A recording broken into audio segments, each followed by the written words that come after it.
প্রিয় উপস্থিতি, খুবই মনোযোগের সাথে শুনবেন।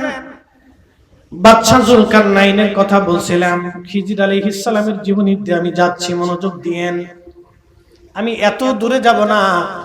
বাদশা জুলকারনাইন ছিলেন, তখনও মুসলমান হন নাই। এই বাদশা জুলকারনাইনের প্রধান উজির যিনি, তিনি হযরতে খাজা খিজির আলাইহিস সালাতু ওয়াস সালাম। খিজির কেন তাকে বলা হয়? খিজির শব্দের অর্থ হলো সবুজ শ্যামল। আল্লাহ ওনাকে একটা বৈশিষ্ট্য দিয়েছিলেন, একটা খুশুসিয়ত আল্লাহ তাকে দিয়েছিলেন। উনি যেখানে বসতেন ওইখানে মাটির ভিতরে ঘাস তরুলতা পাতা জন্ম হতো। একবার জোরে বলা যাবে কি মারহাবা। উনি সবসময় সবুজ পোশাকটাকে পরে ব্যবহার করতেন, বেশি সবুজ চাদর উনি ব্যবহার করতেন। আর উনি কোন সাদা চামড়ার মধ্যে নামাজও দাঁড়ায় গেলে সাদা যায় নামাজে দাঁড়িয়ে গেছে, কিন্তু সাদা জিনিস উনি নামাজে দাঁড়াইলে সবুজ হয়ে যাইত। এই জন্য ওনাকে খিজির বলা হয়। খিজির মানে সবুজ শ্যামল। একবার জোরে বলা যাবে কি মারহাবা। এগুলি আল্লাহর একটা কুদরত, বুঝে যাবে। বাদশা জুলকারনাইন তিনি সফর করতে করতে পৃথিবীর একটা দুর্ভেদ্য জায়গায়, যে আজও বিজ্ঞানের পক্ষে সেখানে যাওয়া সম্ভব হয় নাই। কথা বুঝে যাবেন। তিনি সারা পৃথিবীর বাদশা, সূর্য অস্ত যাওয়ার সমুদ্রের কিনারা পর্যন্ত গেছে। সূর্য উদয় যেখান থেকে সূর্য ওঠা শুরু, সমুদ্রের সেই শেষ সীমা পর্যন্ত নিয়ে গেছে। তিনি পৃথিবীর এমন একটা জায়গা গেলেন যেখানে ইয়াজুজ মাজুজের বসবাস। বলে হুজুর, ইয়াজুজ মাজুজ কারা? ইয়াজুজ মাজুজ হলো মানব জাতির একটা অংশ। নূহ আলাইহিস সালামের 3টা বেটা, 4টে বেটা, হাম, সাম, ইয়াফেস, কেনান। অ্যাটেনশন, হাম, সাম, ইয়াফেস, কেনান। হযরত নূহ নবীর 4টে বেটা আছে, হাম, সাম, ইয়াফেস এবং কেনান। কেনান তো কাফের হয়ে মহাপ্লাবনে ডুবে মারা গেল। 3টা বেটা তার বেঁচে আলো, হাম, সাম, ইয়াফেস। ইয়াফেসের বংশধর হলো আপনার ইয়াজুজ মাজুজ। মনোযোগ দিবেন। ইয়াফেসের বংশধর হলো ইয়াজুজ মাজুজ। আমাদের উচ্চতা যেমন 3.5 হাত, কিন্তু ইয়াজুজ মাজুজের উচ্চতা 3.5 হাত না, তারা 120 হাত করে লম্বা। জোরে বলবেন কি সুবহানাল্লাহ। তাদের চেহারা খুব মারাত্মক বিকট, এবং পৃথিবীতে সবচেয়ে উগ্রপন্থী মানব জাতি তারা ইয়াজুজ মাজুজ। তাদের চুলগুলি হবে লাল লাল, চুলগুলি লাল লাল, সুঠাম দেহের হবে। তারা বিরাট বড় শক্তিশালী।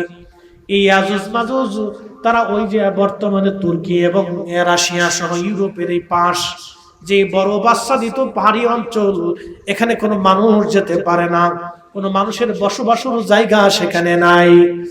এই কঠিন অঞ্চলে তিনি গেলেন। যাওয়ার পরে ওই শেষ সীমানার মানুষগুলি বলল, হে বাদশা জুলকারনাইন, আমাদের এই পাহাড়ি অঞ্চলের ভেদ করে একটা জাতি আমাদের মাঝে এসে আমাদেরকে হত্যা করে আমাদের বাচ্চাদেরকে মেরে নিয়ে যায়, আমাদের শস্য শ্যামল ফসল আর গবাদি পশুগুলি চুরি করে নিয়ে যায়। সেই জাতির নাম ইয়াজুজ মাজুজ। আপনি যদি বলেন তাহলে আমরা অর্থ করে দিব। আপনি এই পাহাড়ে বিরাট বড় করে আপনি প্রাচীর নির্মাণ করে দেন। বাদশা জুলকারনাইন বললেন, এই শুনে যান। বাদশা জুলকারনাইন বললেন, হে আল্লাহর বান্দারা, আমার মালিক, আমার রব সারা পৃথিবীর বাদশা আমাকে বানিয়েছে, সারা পৃথিবীর বাদশা বানিয়েছে। তোমরা আমার প্রজা, তোমাদের দুঃখে আমাকে দুঃখী থাকা, তোমাদের সুখে আমাদের সুখী থাকা। আল্লাহর পক্ষ থেকে আমার উপর আল্লাহ আমানত দিয়েছে।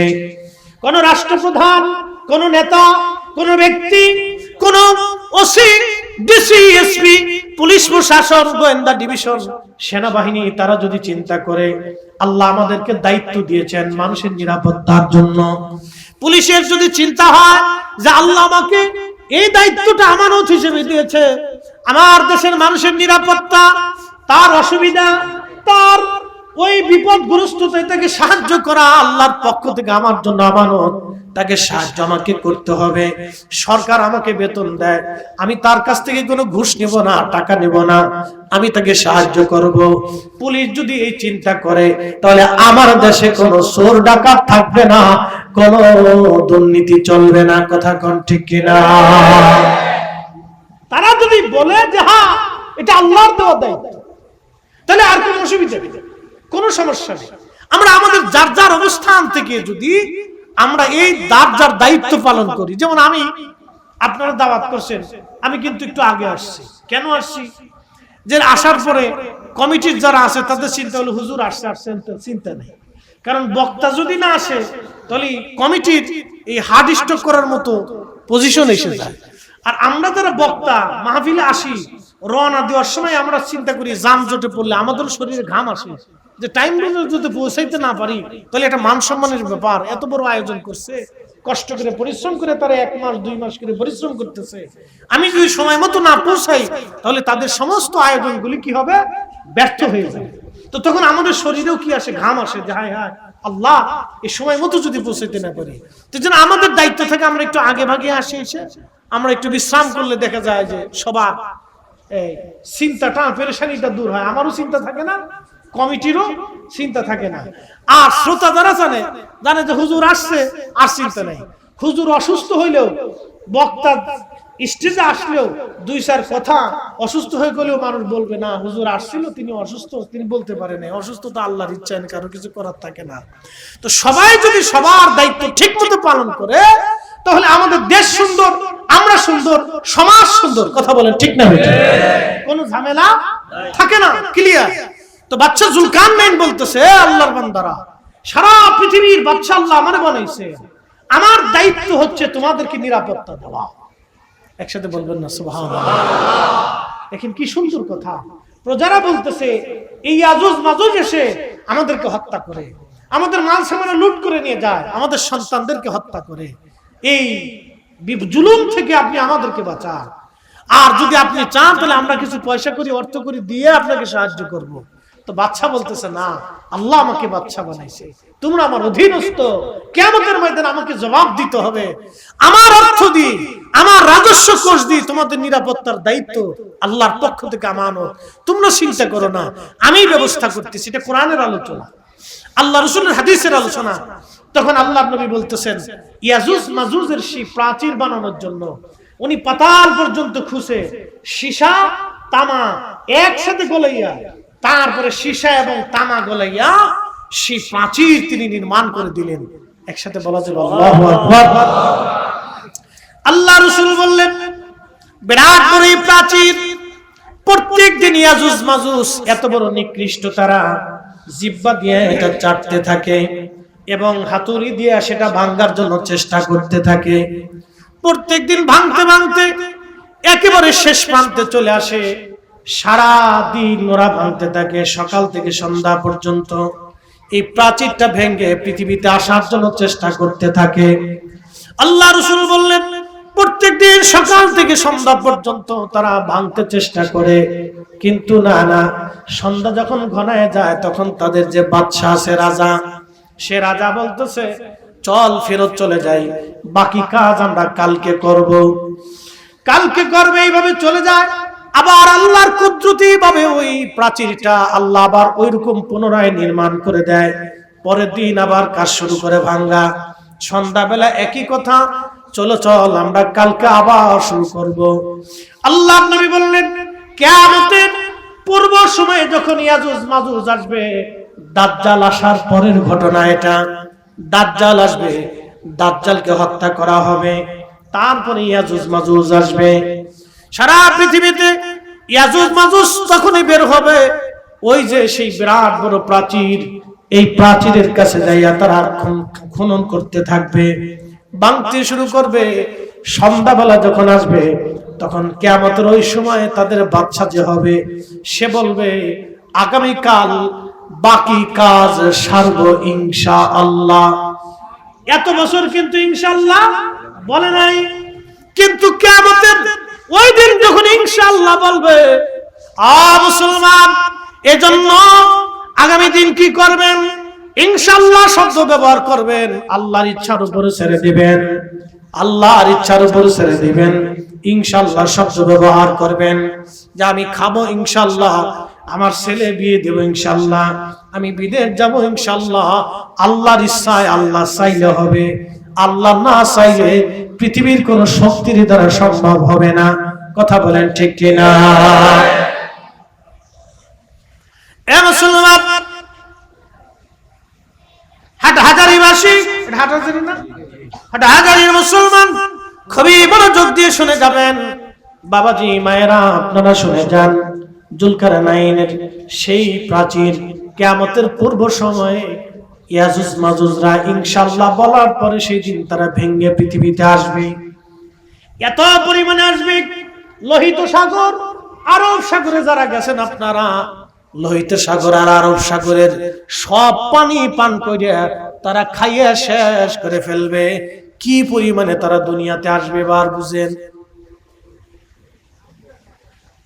লোহিত সাগর আর আরব সাগরের পানি, পৃথিবীর কোন নদীর পানি, পদ্মা, মেঘনা, যমুনা, কোন নদীর পানি আর অবশিষ্ট থাকবে না, কোন পুকুরের পানি থাকবে না, কোন খাল বিলের পানি পর্যন্ত, কোন হ্রদের পানি থাকবে না। পৃথিবীর মধ্যে যত ভূমধ্য সাগর আছে সব পানিগুলি তারা খেয়ে খেয়ে শেষ করে ফেলবে। এত পরিমাণে আল্লাহ তাদেরকে দুনিয়াতে পাঠাবে। আল্লাহ নবী বললেন, উম্মত, কিয়ামতের ময়দানে আমার উম্মতের ভিতরে 1000 জনের একজন জান্নাতে যাবে, বাদ বাকি 999 জন জাহান্নামে যাবে। চিন্তা না? চিন্তায় পড়ছেন নি আপনারা? বিরাট চিন্তায় পড়ে গেছে যে 1000-এর ভিতরে 999 জন জাহান্নামে আর একজন জান্নাতে, তাহলে কারা? সাহাবায়ে কেরাম চিন্তায় পড়ে গেলেন।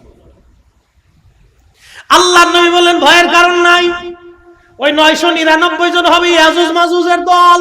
আল্লাহু আকবার! না না, আরো জোরে, আরো জোরে, আরো জোরে, আরো জোরে।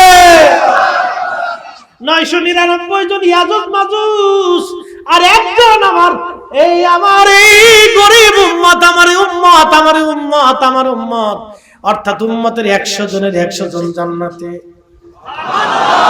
না না, হয় নাই, আরো জোরে, আরো জোরে, আরো জোরে। তাহলে রাসূলুল্লাহ পাইয়া আমরা খুশি, এই জন্য মিলাদুন নবীর মাহফিল কিয়ামত পর্যন্ত হায়াত হলেও চলবে। হাত উঁচা করে বলেন ঠিক না?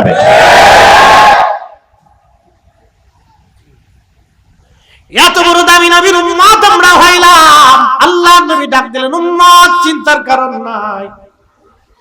1000-এর মধ্যে 999 জন হবে ইয়াজুজ মাজুজ আর একজন হবে আমার উম্মত। তার মানে 100 জন উম্মতে 100 জনই জান্নাতে চলে যাবে। রাহমাতুল লিল আলামিন কাজী নজরুল কত চমৎকার বললেন, শ্রেষ্ঠ নবী দিলাবরি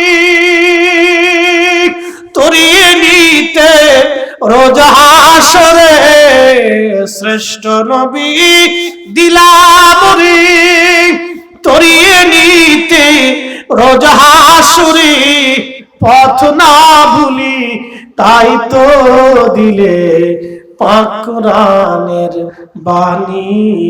খোদা তোমার মেহেরবানি। বলেন, সুন্দর ফুল, সুন্দর ফল, মিঠা নদীর পানি, খোদা তোমার মেহেরবানি, খোদা তোমার মেহেরবানি। তুমি কতই দিলে রতন, ভাই বড়াদার পুত্র স্বজন, তুমি কতই দিলে রতন, ভাই বড়াদার পুত্র স্বজন। ক্ষুধা পেলি অন্ন জুগাও, ক্ষুধা পেলি অন্ন জুগাও, মানি চাই না মানি, খোদা তোমার মেহেরবানি, খোদা তোমার মেহেরবানি। বন্ধুগণ আমার, সেই জুলকারনাইন বাদশা উজির আজম হযরত খিজির আলাইহিস সালাম বাচ্চা জুলকারনাইন মুসলমান হইলেন কেমনে দেখেন। ইব্রাহিম খলিলুল্লাহ আলাইহিস সালাম, খোদারি খলিল, কাবা শরীফ নির্মাণ করতেছিলেন। আমার দিকে তাকাবেন, কাবা শরীফ নির্মাণ করতেছিলেন ইব্রাহিম আলাইহিস সালাম। এই কাবা শরীফ নির্মাণে পাথর মাথায় করে টেনে টেনে আনতেছিলেন হযরতে ইসমাঈল আলাইহিস সালাম। কাবা ঘর গাঁথতে গাঁথতে গাঁথতে গাঁথতে যখন তিনি আর হাতের লাগাল পান না, তখন ইসমাঈল আলাইহিস সালাম একটা পাথর আনলেন। এই পাথরটা বর্তমান নাম মাকামে ইব্রাহিম। জোরে বলা যাবে কি মারহাবা। কাবা শরীফে তাওয়াফের সময় একটা সুন্দর স্বর্ণের মতো দেখা যায়, দেখবেন গ্লাসের ভিতরে ইব্রাহিম আলাইহিস সালাতু ওয়াস সালামের পা মুবারকের ছাপ, সেই পাথর এখনো আছে। ওটা কাবা শরীফের দরজার সাথে লাগানো ছিল, ইতিহাস শুনে দরজার সাথে লাগানো ছিল। ওটা সরিয়ে আনছেন হযরত ওমর রাদিয়াল্লাহু আনহু। আরো জোরে জোরে সাহাবায়ে কেরামের সম্মান দেখেন। উনি ওটা সরিয়ে এনে ওইখানে স্থাপন করলেন। কিন্তু আজও পর্যন্ত কোন আলিম, কোন সাহাবী, কোন মুফতি প্রশ্ন তুলতে পারে নাই যে পাথর কাবা শরীফের দরজায় ছিল সেটা ওমর সরিয়ে আনার কে? কারণ ওমর তো তিনি রাসূল বলেছেন ফাআলাইকুম বিসুন্নতি ওয়া সুন্নাতিল খুলাফায়ের রাশিদিনাল মাহদীন। তোমরা আমার সুন্নাত মানবেই, আমার পরে আমার খুলাফায়ে রাশিদিনের আদর্শ, সুন্নাহ, রীতিনীতি, পথ মেনে চলবা। সুবহানাল্লাহ। আরো জোরে সুবহানাল্লাহ। উনি তারাবির নামাজ চালু করলেন 8 রাকাত, 20 রাকাত। কত রাকাত? উনি জামাতের সাথে মসজিদে নববীতে 20 রাকাত তারাবি চালু করলেন। মারহাবা। কত রাকাত? 20 রাকাত। তাহলে আজকে যারা 8 রাকাত বানাইছে তাহলে বুঝা গেল এটা হলো নিকৃষ্ট বেদাত। এই আসতে বলেন কেন? জোরে বলে নিকৃষ্ট বেদাত। কারণ হযরত ওমরের সিদ্ধান্তকে উপেক্ষা করা, পৃথিবীতে কোন মায়ের পুত, কোন মা তার সন্তান জন্ম দিতে পারে নাই যে হযরত ওমর রাদিয়াল্লাহু আনহুর সিদ্ধান্ত উপেক্ষা করে নতুন ধর্মমত চালু করবে, কোন মা জন্ম দিতে পারে নাই। কিন্তু যারা আজকে করলো তারাই নিকৃষ্ট বেদাত চালু করলো। এটা আমরা কখনোই সুন্নিরা মেনে নিতে পারবো না। বুঝতে কি আর অসুবিধা? দলিলের দরকার। এত রাত দলিল দিয়ে কি করবে? বুঝে যাবে। হযরত ইব্রাহিম আলাইহিস সালাতু ওয়াস সালামের সেই পাথর মাকাম ইব্রাহিম, এই পাথরখানে ইসমাঈল আলাইহিস সালাম আনলেন। আপনারা জানেন 10 তলা 20 তলা বিল্ডিং এর লিফট ছাড়া উঠানামা করাটা দুষ্কর। লিফটে চললেন, সুইচ টিপ দিলেন, নাম্বার চাপ দিলেন, লিফটটা আপনাকে অটোমেটিক উপরের দিকে নিয়ে গেল, আবার নিচে নেমে নিয়ে আসলো। এই মাকাম ইব্রাহিমের পাথর আল্লাহ পাক লিফট বানাই দিলেন। ইব্রাহিম আলাইহিস সালাম উপরে যাইতে মন চাইলে পাথরটাকে উপরের দিকে নিয়ে যাইতো। সুবহানাল্লাহ। পা মুবারকের দাগ বসে গেল। পা মুবারকে এখান থেকে একটা মাসলা বুঝাই দিয়ে যায়, শিখে যাবে। হ্যাঁ, আমার কাছ থেকে কিছু কিছু রহস্য পাবে। পা মুবারকের দাগ বসে গেল সাপ। সাইয়েদুনা ইব্রাহিম আলাইহিস সালাতু ওয়াস সালাম পা মুবারকের দাগ বসে গেল। এখন আপনাদেরকে প্রশ্ন করি, জবাব দিবেন। পা মুবারকের দাগ, উনি যদি সেই দিন জুতা পরতেন তাহলে কি পায়ের দাগ হতো না জুতার দাগ হতো? তার মানে বোঝা গেল কাবা ঘর নির্মাণ করার সময় উনি জুতা পায়ে দেন নাই। এটা কাবার ইজ্জত। সাইয়েদুনা ইব্রাহিম আল্লাহর শাহিদ, কাবা শরীফকে তিনি সম্মান করেছেন। কথা কোন ঠিক কিনা? কাবা শরীফকে, শাহিদকে সম্মান করেছেন ইব্রাহিম আলাইহিস সালাতু ওয়াস সালাম। কিন্তু আজকে যদি আপনারা হজে যান দেখবেন অনেক হাজিরা জুতা পায়ে দিয়ে তাওয়াফ করে। আমি এই বছর হজে দেখে আসছি, ভিডিও করে নিয়ে আসছি আমার মোবাইলে। জুতা পায়ে দিয়ে হাজিরা খোদার ঘর তাওয়াফ করে। অনেক হাজি আছে, আল্লাহ আল্লাহ। ওই তাওয়াফের মুতাফের ভিতরে হযরতে সাইয়্যিদুনা ইসমাঈল আলাইহিস সালামের মাজার কাবা শরীফের দরজা বরাবর।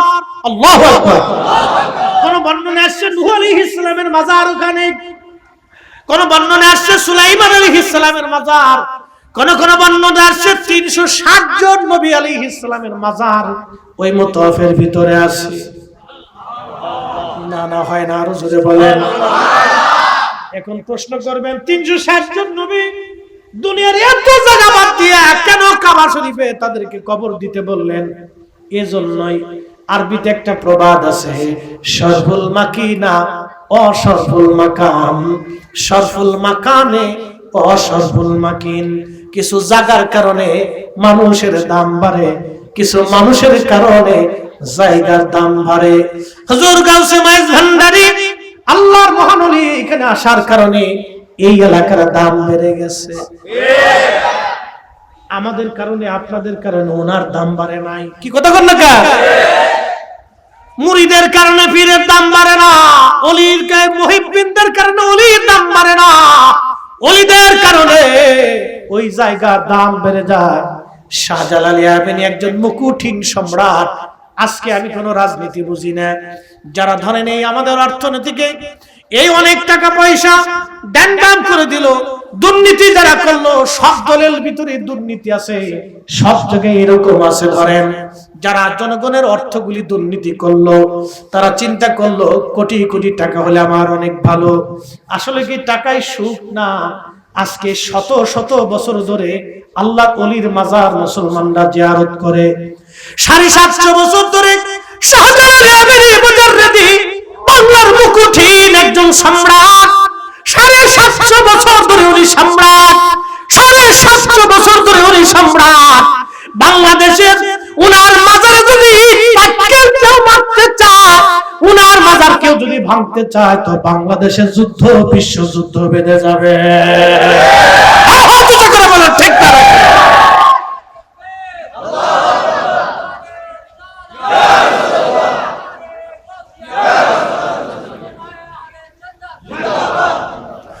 মুসলমান আমার খুব মনোযোগ দিবেন, শুনে রাখবেন, উন্না মুকুটহীন সম্রাট আল্লাহকে নবীকে খুশি করে তারা কবরে চলে গেল। পৃথিবীর মানুষকে আল্লাহ ওনার দিকে ঝুঁকাই দেওয়া হলো। কি কথা বলেন, ঠিক না বেঠিক? তার মানে বোঝা গেল আপনি অর্থনৈতিকভাবে বিরাট প্রতিপত্তি হলে 4 পয়সাও দাম নাই, আপনাকে নবীর কদমের গোলাম হয়ে কবরে যাওয়াটাই হলো সার্থকতা। এটা কেউ যদি বুঝে তাহলে আর অসুবিধা নেই, সে জীবনে সুখ পাবে। কোটি কোটি টাকা, ছেলে মানুষ না, মদ খায়, বেডি নিয়ে নাচে, দরবেশ মাফ করে দিবে, কে কোন দলের আমি জানি না, দরবেশ ওর চুল সাদা দাড়ি সাদা, ওই বেটা দেখবে চুল সাদা দাড়ি সাদা জুব্বা সাদা, আমি সহিয়াদি ছাড়া কিছু মানি না। এর ফুলা 350 টাকা, 350 কোটি টাকা খরচা করে দুবাইতে তার বিবাহ বার্ষিকী উদযাপন করে। চিন্তা করেন তো, জীবন বরবাদ। এই অর্থের, এই সম্পদের, এই বিরাট বড় প্রতিপত্তির কোন 4 পয়সা দাম নাই। আমরা সুন্নিরা হকের উপরে আছি, আমরা ওলি হতে পারি নাই, কিন্তু ওলির সঙ্গী হতে পেরেছি। কথা বলে ঠিক আছে? আমাদের জীবন দ্বন্দ্ব, আমাদের জীবন দ্বন্দ্ব। এই জন্য নবীর কদমের গোলামি হচ্ছে সবচেয়ে বড় দামি। গভীর মনোযোগ দিয়ে শুনে যাবেন বাবা মুসলমান।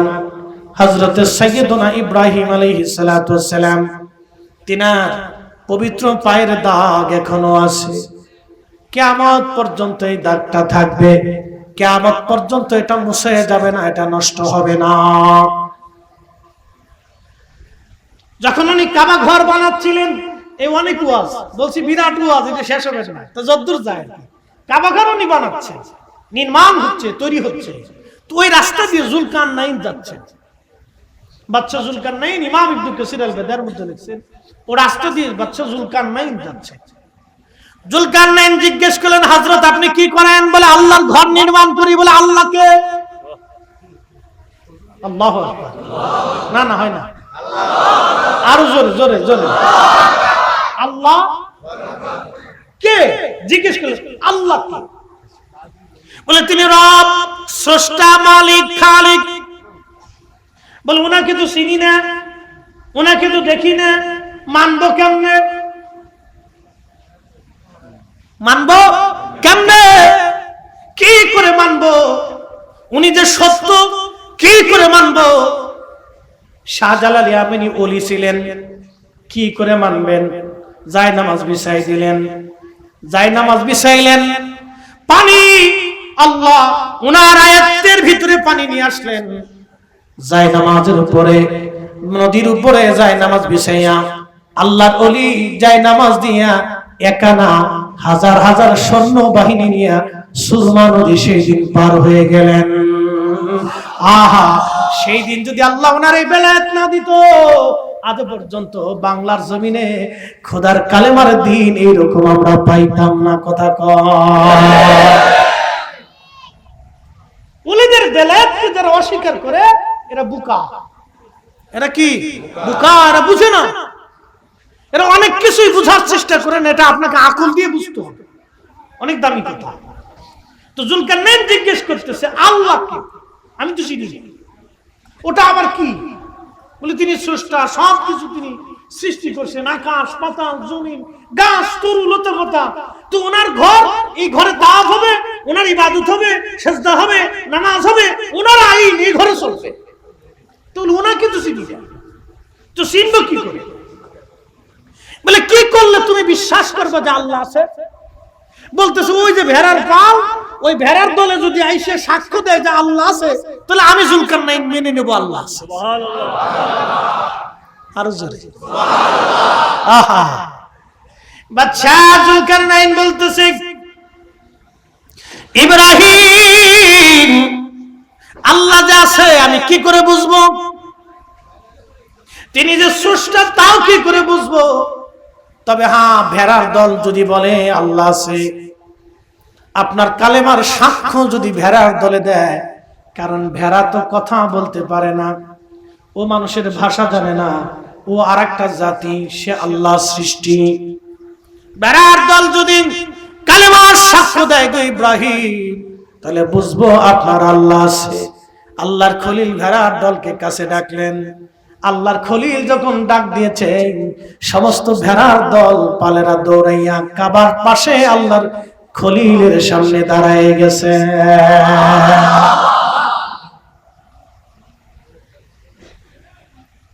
ঠিক তখনই খোদার খলিল ইব্রাহিম খলিলুল্লাহ ডাক দিয়ে বলতেছে, ভেড়ার দল তোমরা খোদার কালেমার সাক্ষ্য দাও। একসাথে ভেড়ার দলরা প্রত্যেকটা ভেড়ার জবান খুলে গেল। ভেড়ার দল তখন বলতে লাগলো লা ইলাহা ইল্লাল্লাহু ইব্রাহিম খলিলুল্লাহ। চিৎকার করে জোরে বলেন না মারহাবা। জুলকারনাইন বলল হুজুর আর বুঝার বাকি নাই, আর বুঝার। খাজা বাবা আজমিরি আনা সাগরের পানি একটা লোটার ভিতরে তিনি আনলেন। সুবহানাল্লাহ কি বাড়ি যায় না? আপনারও পারেন, সুযোগ আছে না এরকম? পৃথিবীতে বর্তমানে বিজ্ঞানীরা পারতো না। হ্যাঁ, সম্ভব আছে অবশ্যই। যদি বিজ্ঞানের ক্ষমতা থাকতো তাহলে তারা যুদ্ধ করার আগে সব ওই দেশের নদীর পানি শুকিয়ে ফেলতো। তাহলে ভারতে আমরা পানি ছেড়ে দিয়ে উপহার দিয়েছে, ওইটা আমরা একবারে বোতলে ভরে ফেলতাম।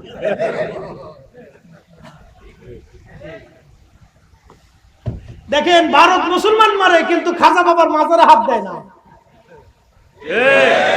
এত মুসলিম হিন্দু দাঙ্গা হলো, এত মুসলমান বললো, হিন্দু বললো, নিজেরা মারামারি করলো, যুদ্ধ বিগ্রহ হলো, কিন্তু খাজা বাবার মাজারেও হাত দেয় না। জানে এইখানে হাত দিলে এমন বাটার চালান খাবো যে ভারত তো ভারত থাকবে না, ওর ইতিহাস পর্যন্ত পাইতে যাবে।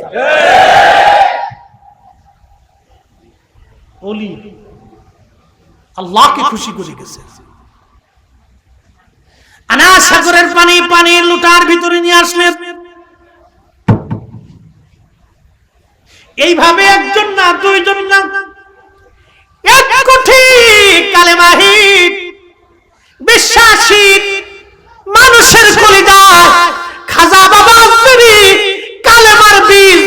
করে দিলেন, যার কারণে আজকে উপমহাদেশে একটা না দুইটা না ৭৫ কোটি মুসলমান। খাজা বাবা আজমিরির অবদান, যারা অলি মানো না তোমাদের মতো বুকা বলদ আল্লাহর দুনিয়ায় আর হতে পারে না।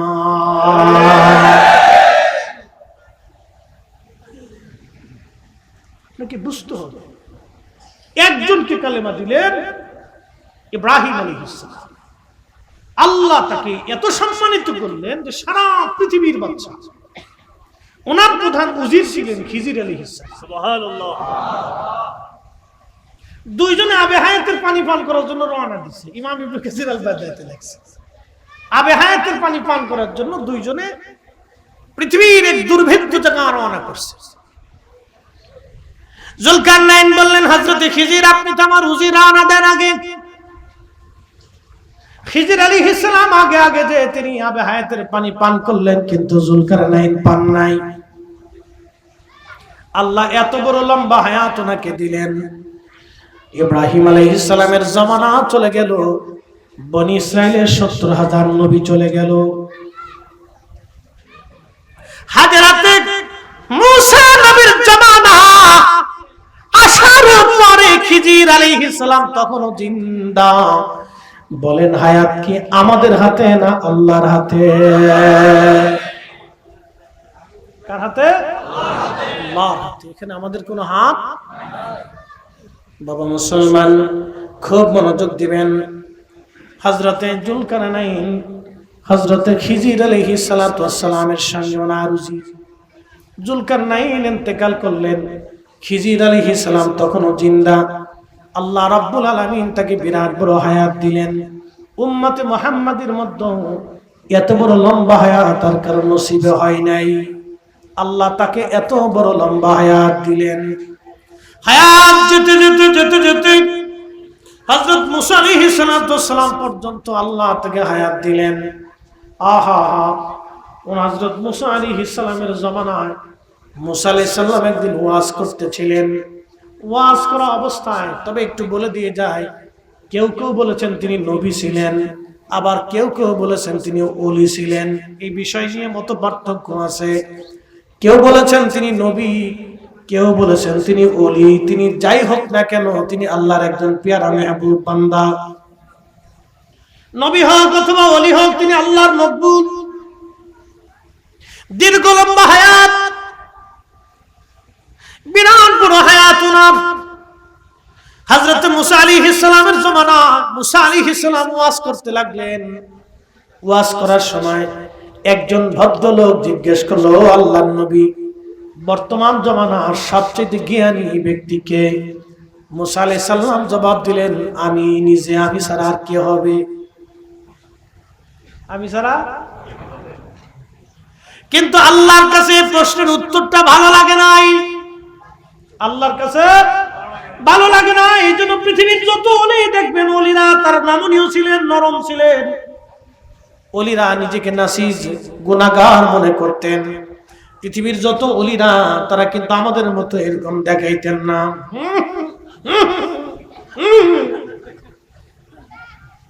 কি কথা বল না কেন? ফরসি 3 পাতা, লাভ দিয়ে 6 পাতা। এগুলি কি? এগুলি আমাদের সুন্নিয়তের শিক্ষা না, তরিকতের শিক্ষা না। কোন ওলি জীবনে কোন লাফালাফি করে না। তারা মানুষদেরকে ভালোবাসা দিয়ে এমন ভাবে আকৃষ্ট করছে, আল্লাহু আকবার।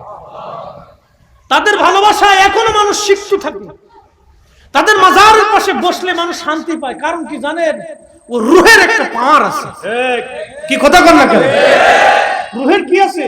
পাওয়ার আছে। যারা ওই রুহ নিয়ে চলে গেছেন, আল্লাহ তাদের উপরে এত খুশি। ইন্না রাহমাতুল্লাহি করিবুম মিনাল মুহসিনিন। তাদের উপর আল্লাহর অবারিত সাকিনা নাজিল হতেই থাকে। এজন্য মানুষ ওনাদের জিয়ারতে গেলে, ওনাদের পাশে বসলে অটোমেটিক আল্লাহর পক্ষ থেকে অন্তরে সাকিনা আসতে থাকে, মানুষের ভালো লাগতে থাকে। এজন্য মানুষ খালি ছুটে যায়। মানুষ কি যায়? ছুটে ছুটে তাদের কাছে যায়। প্রিয় মুসলমান, খুব মনোযোগ দিবেন। হযরতে খিজির আলাইহিস সালাতু ওয়াস সালাম যখন দুঃখিত মুসা আলাইহিস সালাম প্রশ্নের জবাব দিলেন, আল্লাহ তখন ওহী করে বলেন, মুসা রে, তোমার জবাব সুন্দর হয় নাই। মুসা, তুমি যাও, তোমার চাইতে আমি আল্লাহ একজন জ্ঞানী বান্দা বানায় রাখছি। তার কাছে যে জ্ঞানটা আমি আল্লাহ দিছি সেই জ্ঞানটা তোমার কাছে নাই। একবার জোরে বলা যাবে সুবহানাল্লাহ। আমি তারে যে ইলমটা দিছি, ইলমটা তোমার কাছে, আমি ফরিদ হিসাবের কাছে যে ইলমটা আছে, ওরে হুজুর গাউসে পাক মাইজবান্ডারির কাছে যেটা ছিল ওটা আমার কাছে, কথা কন না কেন, ওটা আমার কাছে। শাহজালাল আমিনী মুজাররিদি রাহমাতুল্লাহ আলাইহির কাছে যা ছিল, এদেশে 60 লক্ষ আলেম, তাদের কাছে, কথা কন না কেন, তাদের কাছে। খাজা বাবা আজমিরের কাছে আল্লাহ যে ইলম দিয়েছিলেন, নিয়ামত দিয়েছিলেন, ওটাই বর্তমানে 100 কোটি মুসলমানের ভিতরে নেই। ওটা যদি আমাদের মধ্যে থাকতো, তাহলে আজকে ফিলিস্তিনের, ইসরায়েলের কাছে ফিলিস্তিনের মুসলমানদের দিন দিন মার খেতে হতো না। কথা বল ঠিক না বেটা? আমাদের কাছে না, এটা শূন্য হয়ে গেছে। আমরা সেই পাওয়ারলেস হয়ে গেছি। মুসলমানের যে পাওয়ার ছিল, তেলের গাড়ি তেলে চলে,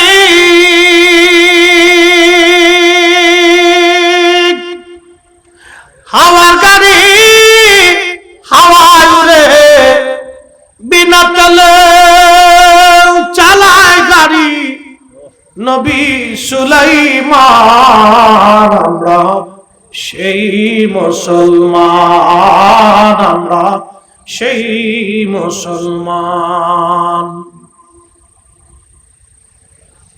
আমরা সেই মুসলিম। আমাদের খাবারের ভিতরে ভেজাল, পানির ভিতরে ভেজাল, নীতির ভিতরে ভেজাল, আকীদার ভিতরে ভেজাল, আমলের ভিতরে ভেজাল। সুদ খাইয়া, ঘুষ খাইয়া, অন্যায় করিয়া, মানুষের হক নষ্ট করিয়া, কাবা শরীফে কোটি বছর যদি ইবাদত করেন, আল্লাহর কসম একটা সেজদাও আল্লাহর দরবারে কবুল হবে না।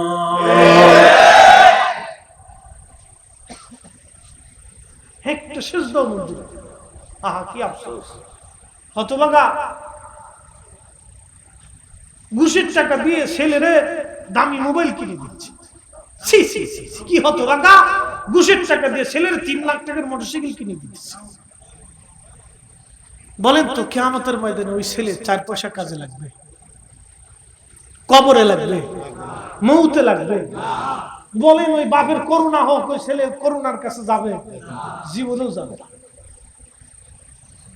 এই যে নতুন আরেকটা ভাইরাস পৃথিবীতে আসছে, সারা শরীরে ঘা হয়, ঘা, হায় হায় হায় রে, বিচ্ছিরি দেখা যায়, ভয়ঙ্কর।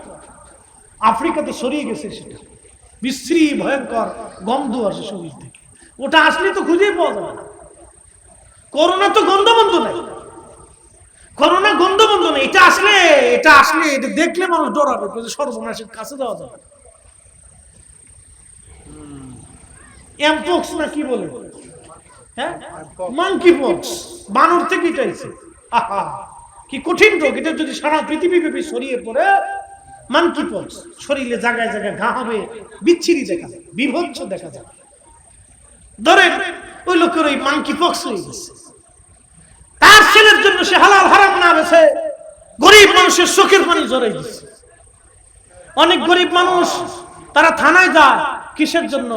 একটু আইনের আশ্রয় নেওয়ার জন্য, সহযোগিতার জন্য। আদালতে যায় তারা একজন বৃদ্ধ মা ন্যায় বিচার পাওয়ার আশায়, কিন্তু যদি বিচারক টাকার ক্ষমতা অন্যদিকে ঝুঁকিয়ে ওই বৃদ্ধের চোখের পানি ধরায় দেয়, বলেন এই চোখের পানি সে কি করে তার মূল্য পরিশোধ করবে? কঠিন বিহেসন এই লোকটা কি করে এই দরিদ্র মানুষের চোখের পানির মূল্য সেই দিন পরিশোধ করবে? শোনেন, শাহজালাল আমিনী শুধু খানকার বীর ছিলেন না, উনি জালেমকে ধ্বংস করার জন্য তলোয়ার হাতে নিয়েছিলেন। উপস্থিতি অন্যায়, আমাদেরকে মানুষকে বুঝাইতে এটা অন্যায়, ঠিক না। এই চোখের পানি কিয়ামতের ময়দানে আহা, এই চোখের পানির মূল্য সে পরিশোধ করতে পারবে না। এটা বড় কঠিন, বড় ভয়াবহ হবে সেই দিন। কত কঠিন ভয়াবহ হবে সে নিজেও বুঝতে পারতেছে না। তার সন্তান, স্ত্রী, পুত্র, পরিজন যাদের জন্য সে অন্যায় করলো, কেউ তাদের 4 পয়সাও 1 পয়সাও জীবনে কাজে লাগবে না, জীবন জিন্দিগিটাই বৃথা চলে যাবে। বাবাজি, ওর কঠিন জায়গা। এই জন্য আমাদেরকে বুঝতে হবে, আমরা যে দল করি আপনার দল আপনার কাছে, কিন্তু আখিরাত আমাদের যার যার অবস্থান থেকে হিসাব দিতে হবে। বাবা, কি কথা কর না কেন? ঠিক আখিরাতে আমাদের যার যার হিসাব আল্লাহর কাছে বুঝাই দিতে হবে, কিন্তু এটা মনে রাখতে হবে। আমি কোনো রাজনীতি করি না, কিন্তু যখন আপনি যে রাজনীতি আপনার পছন্দ হয়, যে মানে সংগঠন আপনার পছন্দ করেন, এটা আপনার ইচ্ছা, কিন্তু মনে রাখবেন মেহেশরের আদালতে কবরের জিন্দেগিতে যার যার প্রশ্নের জবাব তাকে বহন করতে হবে, যার যার হিসাব আল্লাহর দরবারে তাকে বুঝিয়ে দিতে হবে। সেই দিন যাতে আমরা এই আল্লাহর আদালতের আসামি না হয়ে যাই, সেই জন্য আপনাকে দুনিয়ার জিন্দেগি থেকে পরিষ্কার হয়ে কবর যাওয়াটা বুদ্ধিমানের কাজ। আল্লাহ কোরআনে এক আয়াতে আল্লাহ ওয়াজ করলেন, আল্লাহু আকবার ওয়ালিল্লাহিল হামদু বিসমিল্লাহির রাহমানির রাহিম।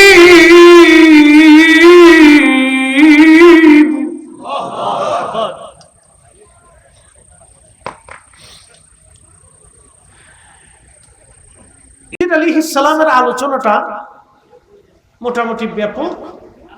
ওনার জীবনী, ওনার আলোচনা আল্লাহর কোরআনের ভিতরেও আল্লাহ আলোচনা করছে। ওনাকে আল্লাহ একটা ইলম দিয়েছে, একটা জ্ঞান আল্লাহ দিয়েছে। আর একটা নিয়ামত আল্লাহ ওনাকে দিয়েছিলেন, সেটা হলো হায়াত। উম্মতে মুহাম্মাদের মধ্যে ওনার মতো হায়াত আল্লাহ কাউকে দেন নাই। একসাথে বলা যাবে সুবহানাল্লাহ। হযরত ইমাম ইবনে কাসির, ইমাম ইবনে জারীর আত-তাবারি রাহিমাহুল্লাহ, দুজনে একটা কওল, একটা মতামত ব্যক্ত করেছে যে ওনার জন্ম হয়েছিল হযরতে আদম আলাইহিস সালাতু ওয়াস সালামের সন্তান কাবিলের ঘরে, ওখান থেকে। আবার আরেক বর্ণনা আসছে উনি হযরত ইব্রাহিম আলাইহিস সালাতু ওয়াস সালামের জমানার মানুষ, কিন্তু কোরআনের যে ঘটনাটা সেটা হযরত মুসা আলাইহিস সালাতু ওয়াস সালামের জমানার ঘটনা। ইব্রাহিম আলাইহিস সালাম গেলেন, ইসমাইল আলাইহিস সালাম গেলেন, ইসহাক আলাইহিস সালাম গেলেন, ইয়াকুব আলাইহিস সালাম গেলেন, ইউসুফ আলাইহিস সালাম গেলেন। এরকম পর্যায়ক্রমে বনি ইসরাইলের 70,000 নবী চলে গেলেন। একসাথে বলবেন না সুবহানাল্লাহ। কত হাজার? 70,000 নবী শুধু বনি ইসরাইলেই গেছে, বাদ বাকি সারা পৃথিবীতে আরো নবী গেছে। তারপরে মুসা আলাইহিস সালামের জমানা, এরপরে ঈসা আলাইহিস সালামের জমানা, তারপরে আমাদের নবীর জমানা। তখনও খিজির আলাইহিস সালাম মুসা আলাইহিস সালামের জমানায় জিন্দা। সুবহানাল্লাহ। আরো জোরে সুবহানাল্লাহ। ওনার জিন্দেগিটা একটা আশ্চর্য জিন্দেগি, তখনও তিনি জিন্দা। ইমাম ইবনে কাসির সহ এক জামাত উলামা ইকরাম তেনারা বলছেন ওনার জন্ম আদম আলাইহিস সালামের সন্তান হাবিলের কাবিলের ঘরে। এটা একটা মতামত, আমি এটা বাদ দিলাম। ধরে আরেকটা বর্ণনা আসছে উনি হযরতে ইব্রাহিম আলাইহিস সালামের জমানায় বাদশা যুলকারনাইন, যিনি সারা পৃথিবীর বাদশা ছিলেন, ওনার কথা কোরআনে আসছে। এই যুলকারনাইন বাদশার একটা বৈশিষ্ট্য হলো উনি পৃথিবীর পূর্ব থেকে পশ্চিম সর্বস্থানে উনি সফর করছেন। পৃথিবী যেখানে সূর্য ডুবে যায়, সাগরের যে স্থানে সূর্য ডুবে যায়, পৃথিবীর শেষ প্রান্ত, সেই স্থান পর্যন্ত আজও কোনো বিজ্ঞান প্রবেশ করতে পারে নাই। কিন্তু আজ থেকে হাজার হাজার বছর আগে পৃথিবীর একজন বাদশা, তিনি যুলকারনাইন রাহিমাহুল্লাহ, আল্লাহ তাকে সেই সীমানা পর্যন্ত যাওয়ার তৌফিক দিয়েছিলেন। পৃথিবীতে সূর্য উদয় হয়, কি উদয় হয়? সূর্য উদয়ের দেশ কোনটা? জাপান। সূর্য অস্তের দেশ কোনটা? পশ্চিম আমেরিকা, আটলান্টিক যে মহাসাগর আছে। সূর্য উদয়ের দেশ জাপান। এই জাপানের শেষ সীমা পর্যন্ত, একবারে জাপান থেকে, রাশিয়া থেকে, উত্তর কোরিয়া দিয়ে কোনাকুনি যদি মারেন, একবারে পাহাড়ি দুর্গম অঞ্চল, দুর্ভেদ্য অঞ্চলে হযরত যুলকারনাইনকে আল্লাহ যাওয়ার তৌফিক দিয়েছিলেন। তিনি এই অঞ্চলগুলিতে সফর করার সময় আর একটা কঠিন জায়গা গিয়েছিলেন, সেই জায়গার নাম হচ্ছে ইয়াজুজ মাজুজের আস্তানা। ইয়াজুজ মাজুজ বলে, হুজুর আবার কি ওয়াজ শুরু করলেন? এখন ইয়াজুজ মাজুজের ওয়াজ করে দিয়েছি, এখান থেকে আমাদের শিখার আছে, বুঝার আছে। বলে কি বুঝবো? বলে বুঝবো হলো আল্লাহর কুদরত, আল্লাহর অপরিসীম ক্ষমতা। যদি আল্লাহ রাব্বুল আলামিন এই সমস্ত বান্দাদেরকে এই ক্ষমতা দিয়ে থাকেন, তাহলে তিনি সৃষ্টিশীলতা রাহমাত আলা সাইয়্যিদুল কাউনাইন ওয়াস সাকালাইন, তাহলে সেই নবীকে আল্লাহ সৃষ্টির এমন কোন জায়গা নাই যেখানে দেখার সুযোগ না করে দিয়েছে। অনেকে বুঝে না, অনেকে বুঝে না, স্থূলতার কারণে, ছোট্ট পরিসংখ্যানের জন্য, কুবুদ্ধিতার জন্য, দলের টানে অথবা মতের টানে তারা বিভিন্ন সময় বিভিন্ন কথা উত্থাপন করে। ওদিকে আমাদের ভ্রুক্ষেপ করা যাবে না। আমরা তাদেরকে গালিও দিব না, দোষারোপ করব না।